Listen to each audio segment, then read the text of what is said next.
श्रीफल, श्रीफल देखा होगा नारियल, नारियल में पीछे की ओर जहाँ से जटा होती है और पकड़ के जहाँ से फोड़ते नारियल को, उस जटा के पास में 3 छिद्र होते। शंकर भगवान को पूर्णता में देने वाला और शंकर भगवान के द्वारा संकट हरने वाला एक फल, वो कहलाता श्रीफल।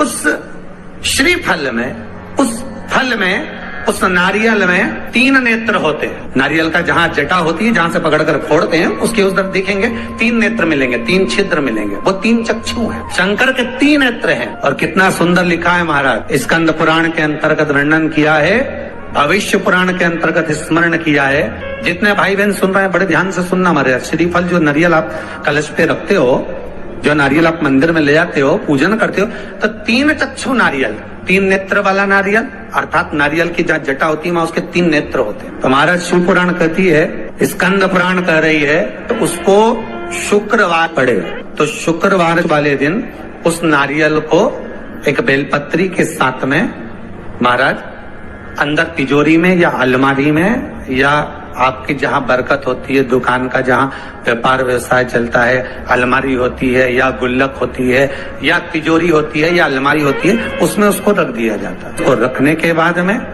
दूसरा दिन और शनिवार के दिन उसको निकाल लो, और निकालने के बाद उसको पूरे घर में घुमाने के बाद में श्री गणेश जी के मंदिर में, जो भी तुम्हारे घर में, तुम्हारे गांव में, तुम्हारे नगर में जो गणेश जी का मंदिर हो, उस मंदिर में ले जाकर उसको रखी आई। वहां से मात्र 1 दुर्बा लेकर आई, गणेश जी महाराज की चढ़ी हुई केवल 1 दुर्बा, और उस दुर्बा को दरवाजे की देहली पर छुलाकर उस दुर्बा को अपनी अलमारी में, अपनी तिजोरी में उसी दिन रख दो जिस दिन लेकर आए महाराज। कभी जिंदगी में लक्ष्मी की कमी नहीं आ सकती। आज भी नियम है, जिस लड़के लड़की का विवाह नहीं हो रहा हो, शादी नहीं हो रही हो, बहुत परेशान हो गए, कहीं मंगल है, कहीं राहु है, कहीं केतु है, कहीं काल सर्प दोष है, कहीं कुछ है, बच्चे बच्ची का विवाह नहीं हो रहा, बार बार देखने आते हैं पर विवाह पक्का नहीं होता, कुछ ना करिए, चंदन की 3 बिंदियां और उस अशोक सुंदरी के स्थान पर आप कर लगवा दीजिए, और उसी 3 बिंदी में से थोड़ा थोड़ा सा चंदन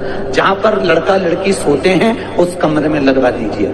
6 महीने के अंदर विवाह पक्का हो जाता। अशोक सुंदरी, और अशोक सुंदरी का प्रमाण भी बड़ा सुंदर है। एक बात याद रखिए, अशोक सुंदरी के लिए बहुत सुंदर बात कही गई। जिसको काया का रोग हो जाता है, काया सफेद हो जाती है, या चमड़ी सफेद पड़ने लगती है, या काली पड़ने लगती है, या नेत्रों के नीचे कालापन आ जाता है, उसके लिए भी अशोक सुंदरी का ही पूजन किया जाता है। अशोक सुंदरी, शंकर जी पे जल ना चढ़ाए, नीचे लगाओ पात्र, और जहाँ अशोक सुंदरी वाली लाइन है, जिसकी आंखों में कालापन आ जाए, नेत्रों के नीचे कहीं सफेद चमड़ी पड़ जाए, कहीं चर्म रोग हो जाए, और कहीं फुल्कियां शरीर की निकलने लगे, कहीं कोई भी शरीर का चर्म रोग हो, उसमें अशोक सुंदरी वाली जगह पर दूध और जल दोनों को चढ़ाया जाता है।